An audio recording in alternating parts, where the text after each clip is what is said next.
Ah là là, très jolie question. Chaser fin de parcours, à la fois totalement habité par celui-ci, mais en même temps quasiment amnésique de lui. Est-ce que ça me parle? Effectivement, ça me parle beaucoup parce que c'est mon ressenti personnel aussi. Alors c'est quelque chose, c'est un sentiment, euh, quelque chose de très sensoriel, très abstrait, je pense, pour les débuts et milieux de parcours.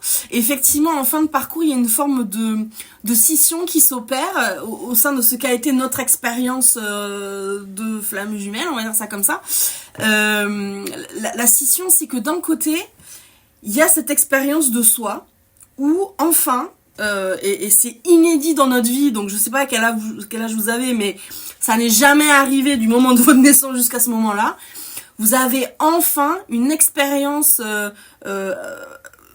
mentale, émotionnelle et sensorielle aussi, complète de qui vous êtes. Donc du coup, il y a vraiment ce sentiment très riche, très souverain, on est vraiment bien avec soi, il y a ce côté je me connais. Je me connais en profondeur, je sais de quoi je suis capable, quand il y a une difficulté, je sais que je peux me pousser, je sais comment me pousser, et c'est non plus un effort, c'est presque devenu une forme de passion que de se dépasser pour aller chercher encore plus de bonheur, encore plus de sérénité. On sait que il y a plus grand chose qui nous retient de faire ce qu'on a envie de faire. On sait qu'on est dans notre plein potentiel. On est 100% capable et 100% en maîtrise de notre vie.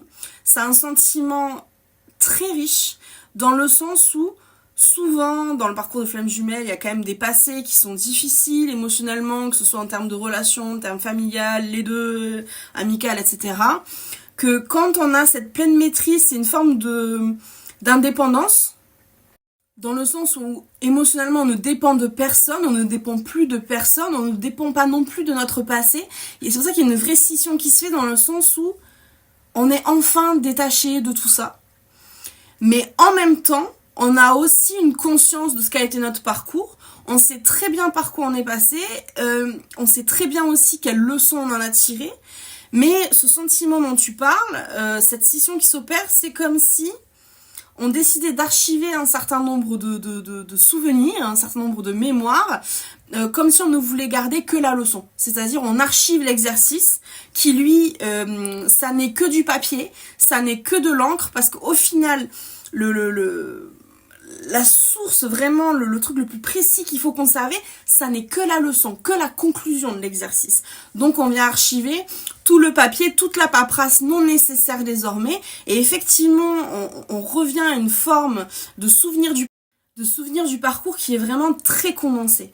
Donc d'un côté, il y a ce côté très vaste de cette souveraineté qu'on a trouvée, cette richesse qui émane totalement de ce parcours et qui nous donne tellement de capacités, tellement de flexibilité et tellement de sérénité aussi, de pouvoir se réinventer tout le temps. Il y a vraiment une grande flexibilité qui émane de ça, et en même temps une expérience qu'on sait qui a été profonde, qui a pris je sais pas combien de nombre d'années, de nombre d'événements, de petites choses avec notre autre, qu'on pourrait condenser, j'ai presque envie de dire, à quelques lignes.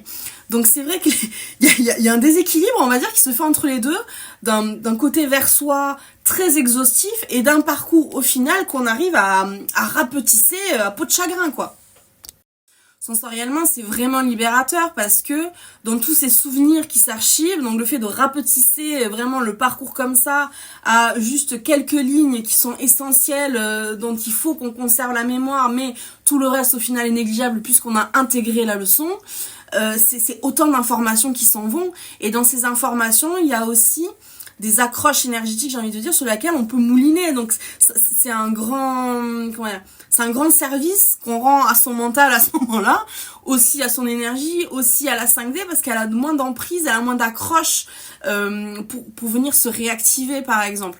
Donc ça veut dire que à terme, vous allez quelque part oublier quelle est la voix de votre autre, quelle est comment dire son odeur. Enfin, vous allez oublier je sais pas, des réflexes qu'il aurait pu avoir en termes d'humour, en termes de réaction, tous ces petits trucs qui ont fait que pendant si longtemps vous l'avez trouvé parfait pour vous, si facile. de fascinant, de tous ces petits trucs qui vous faisiez dire bah, je connais cette personne mieux qu'elle-même ou mieux que moi-même. Voilà, ça se voit, on est fait pour être ensemble parce que c'est tous les petits travers qui complètent les miens. Vous voyez, c'est ce truc très gothico-romantique là. Tout ça, ça s'en va. C'est pas que vous en voulez plus, c'est que vous l'oubliez. Vous pouvez pas, et ça, les runners pourront vous en parler beaucoup. Vous pouvez pas manquer quelque chose dont vous vous souvenez pas. Ça n'existe juste plus. Il y a un truc vraiment de l'ordre de la vacuité, où c'est pas que vous rejetez, c'est pas que vous avez pas envie d'y aller, c'est que ça n'est plus là. Donc sensoriellement, ça vous fait oublier quel est le parfum de votre autre, le son de sa voix, ça vous fait oublier tous les petits, les fameux textos qui étaient, vous auriez juré que c'était gravé dans votre cœur, jamais vous oublierez ce qu'il a dit, ou ça c'était trop important pour moi. Dans ces moments-là, ça tège. Tout ça, ça tège. Quand je vous dis que ça, on revient vraiment à quelques lignes, c'est vraiment ça.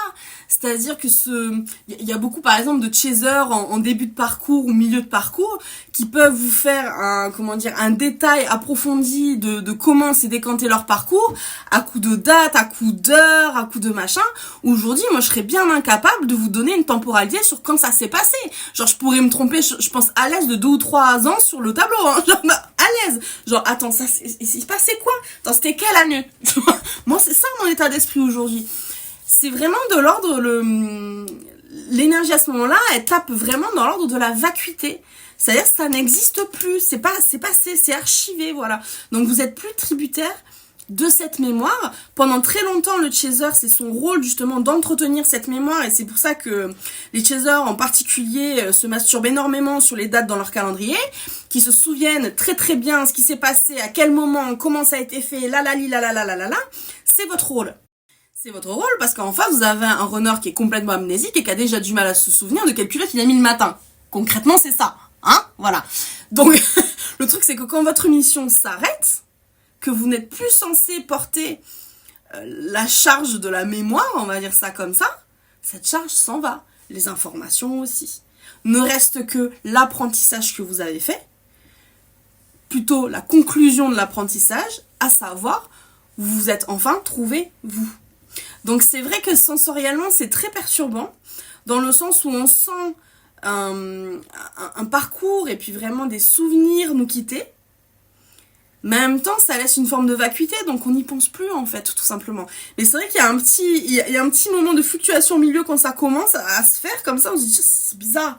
Des trucs dont je me souvenais, mais mordicus, etc. Aujourd'hui j'aurais du mal à dire quand c'était, enfin tu vois, des trucs comme ça, sensoriellement c'est très bizarre. Et c'est spécifiquement cet état d'esprit-là, par exemple, qui me permet de discuter encore avec vous du parcours de Flamme Jumelle, tout en reconstruisant ma vie. Dans le sens où je sais ce que j'en ai déduit, je sais ce que ça m'a apporté, mais quelque part, je sais plus qui est mon autre. C'est devenu une inconnue pour moi. C'est plus du tout quelqu'un qui habite mes pensées, voilà. Quand elle passe, c'est furtif. Quand je soigne des trucs pour moi-même énergétiquement, parce que forcément des fois on m'amène encore un petit peu dessus, quand je rentre dans l'énergie commune du lien, pour moi ça sent la naphtaline. Il y a ce côté de ça me ressemble plus en fait, j'ai dépassé tout ça, j'ai plus envie de traîner là quoi. C'est vraiment le même sentiment sensoriellement. Moi mon lien il avait la particularité d'être très poétique, on va dire ça comme ça. On était très ma vie et moi, on avait une grosse appétence artistique, ce genre de choses, donc c'était beaucoup d'écrits, beaucoup de poèmes, beaucoup de photos, beaucoup de vidéos, nanana. Aujourd'hui, j'ai l'impression, quand je retourne dans mon lit à Virginie, de relire pour la 150e fois Les Fleurs du Mal de Baudelaire. C'est très sympa, Les Fleurs du Mal, quand t'as 18 ans et que tu veux te penser supra-deep. Tu vois ce que je veux dire? C'est comme Nietzsche en philosophie. Tous les gars de 18 ans, ils courent dans Nietzsche, tu vois. Parce que c'est deep, parce que c'est imprégné, parce que c'est tu vois, comme ça. C'est bon, là. Moi, maman, elle est beaucoup plus proche des 40 ans que des 18. Maman, elle est passée à autre chose. Ça me fait plus du tout rêver, Les Fleurs du Mal, tu vois. Donc, il y a ce sentiment ça devient presque anachronique, en fait. Il y a vraiment un sentiment d'inconnu, de vacuité, c'est plus moi, ça, en fait. C'est une vieille version. Mais on a eu 18 ans un jour, c'était super, on l'a plus, quoi. Donc maintenant, on avance, s'il vous plaît. Comment on transforme ça? Et ça, c'est le rôle des runners, justement, de sortir des fleurs du mal, de se pousser à la culotte, s'ils se souviennent de laquelle ils ont mis, et d'aller chercher autre chose, une autre forme, dans mon cas, de poésie.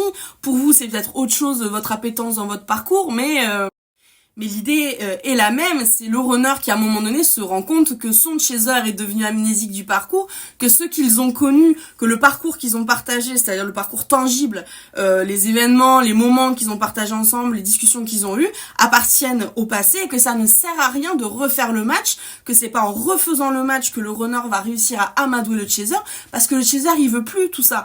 Pour lui c'est un souvenir, il veut du nouveau, il veut du frais, il veut du dynamique, il veut du machin, il veut autre chose que les fleurs du mal. Donc c'est vrai que c'est difficile pour les runners à ce moment-là parce que eux, sortant de l'amnésie, quelque part c'est comme s'ils redécouvraient le parcours, c'est genre en fait c'est tout fresh, alors que pour les chasers c'est très ancien, ça devient très naphtaline, voilà. Donc il y a un petit moment de raccord où tu vois, faut trouver une nouvelle méthode. Ça c'est un petit moment de wouh comme ça. Mais voilà, on aime beaucoup Baudelaire au siècle dernier.